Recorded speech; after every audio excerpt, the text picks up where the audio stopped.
தூங்க போனதில்லை ஒன்னாலதான் கண்ணே ஒன்னாலதான். யார் பேச்சு கேட்டாலும் என் காதில் கேட்பதெல்லாம் உன் பேருதான் மெத்தான் உன் பேருதான். இத்தனை நினப்பு என் மேல இருந்தும் எட்டி போகலாமோ?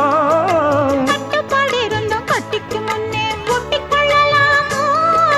முத்தமிட்டா மோசம் என்ன உண்டாகும்? சத்தமிட்டா உன் நிலைமை என்னாகும்? புது வளையல அரைச்சு தொண்டையில தான் நினைச்சு மாமா கிட்ட பேச போற மணிக்கணக்கா. தூண்டாமணி விளக்க தூண்டி விட்டு எரிய வச்சு ஓ முகத்தை பார்க்க போற நாள் கணக்கா.